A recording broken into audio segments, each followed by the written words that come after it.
तो आज की कहानी एक बहुत बड़ा सवाल पूछती है। अमीर होने का असली मतलब क्या होता है? क्या ये पैसा, ऐशो आराम और बड़ी-बड़ी चीजें हैं या फिर कुछ और? चलिए इस कहानी के जरिए इस सवाल का जवाब ढूंढते हैं। अब सोचिए, 3 बच्चे हैं और उनके सामने एक मुश्किल चॉइस है। उनकी गर्मियों की छुट्टियों के लिए 2 ऑप्शन हैं और दोनों एक दूसरे से बिल्कुल अलग। एक तरफ है एसी और आइसक्रीम से भरा एक आलीशान घर और दूसरी तरफ गांव का एक सादा सा आंगन। सोचकर देखिए, चिपचिपी गर्मी है, घर में एक पंखा है जो बस घर घर आ रहा है और फिर धड़ाम से बत्ती गुल हो जाती है। इसी माहौल में फंसे हैं हमारे 3 बच्चे, काव्या, आरव और कबीर। और इस बेचैनी और बोरियत में उनके मन में बस एक ही इच्छा है, काश कहीं ठंडी और मजेदार जगह पर छुट्टियां बिताने को मिल जाएं। और फिर उनके सामने 2 रास्ते रखे जाते हैं। एक तरफ है अमीर बुआ का शहर वाला घर, जहां 24 घंटे एसी चलता है, फ्रिज आइसक्रीम से भरा है और हर तरह की सहूलियत है। और दूसरी तरफ है गरीब मौसी का गांव वाला घर, जहां इन सब चीजों का नामो निशान तक नहीं है। भाई कोई बच्चा क्या चुनेगा? जाहिर सी बात है, उनके लिए फैसला बहुत ही आसान था।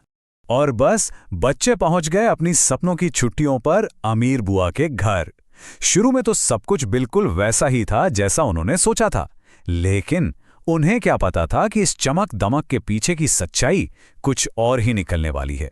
भेदभाव का पहला छोटा सा इशारा मिलता है जूस से। जब जूस आता है ना, तो बुआ के अपने बच्चों के गिलास तो लबालब भरे हुए और काव्या, आरव, कबीर उनके गिलास आधे। अब ये थी तो छोटी सी बात, पर यह बस एक शुरुआत थी। और कहानी यहीं खत्म नहीं होती। आइसक्रीम के साथ भी यही होता है। रोहन और नताशा को तो मिलते हैं बड़े बड़े स्कूप्स, और इन बच्चों को बस जरा सा चखने भर को। इतना कम कि वो कहते हैं, अरे ये तो मंदिर के प्रसाद जैसा है। लेकिन ये मजाक नहीं था, ये दिल पर लगने वाली बात थी। और देखते ही देखते उनकी सपनों की छुट्टियां एक बुरे सपने में बदल जाती हैं। मतलब वो मेहमान कम और बिना तनख्वाह के नौकर ज्यादा बन जाते हैं।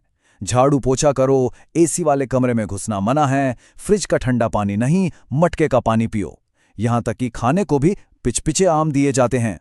पर हद तो तब हो जाती है जब पूरा परिवार वाटर पार्क जाता है और इन बच्चों को जानबूझकर पीछे छोड़ दिया जाता है। ये उनके लिए बहुत बड़ा झटका था। बस बच्चों के मुंह से यही निकलता है, बुआ तो सच में चुड़ैल है यार। उनका सारा दर्द, सारी निराशा बस इस एक लाइन में सिमटकर रह जाती है। जिस जगह वो खुशियां ढूंढने आए थे, वो उनके लिए कैद खाना बन गया था। और फिर वो रात आती है जो सब कुछ बदल देती है। लाइट चली जाती है। अब बुआ और उनका परिवार तो इन्वर्टर वाले कूलर की ठंडी हवा में आराम से सो रहे हैं, और इन बच्चों को उन्हें भेज दिया जाता है तपती हुई मच्छरों से भिनभिनाती छत पर सोने के लिए।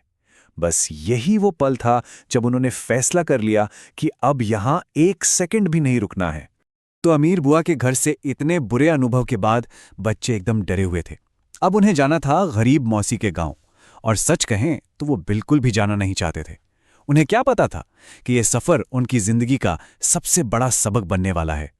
और गांव पहुंच पे ही अमीर और गरीब घर का फर्क एकदम साफ हो जाता है।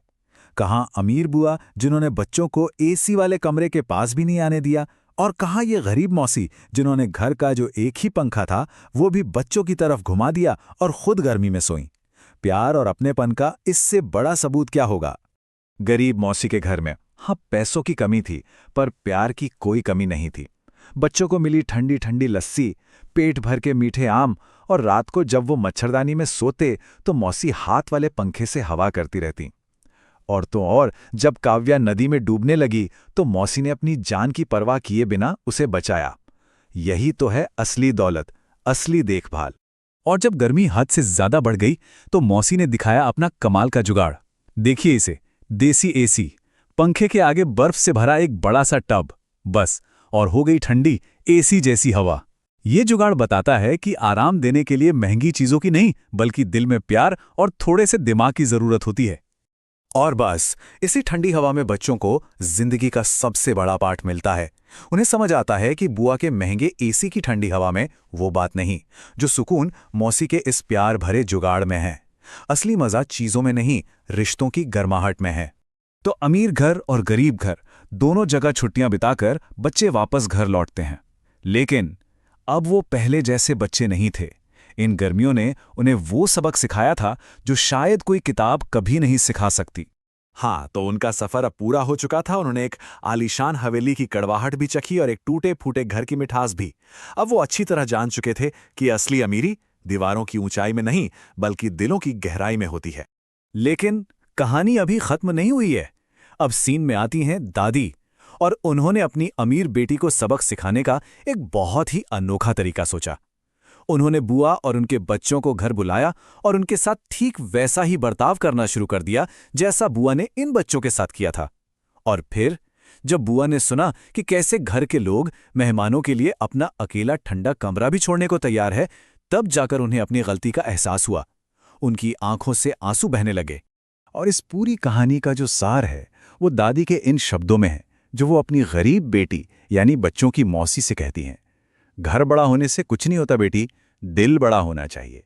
असली अमीर तो तू है। तो ये कहानी हमें इसी एक सवाल के साथ छोड़ जाती है कि आखिर एक घर को घर क्या बनाता है? उसके कमरों का ठंडा तापमान या उसके अंदर मौजूद रिश्तों की गर्माहट? शायद असली दौलत एसी की ठंडी हवा में नहीं, बल्कि प्यार और अपनेपन के एहसास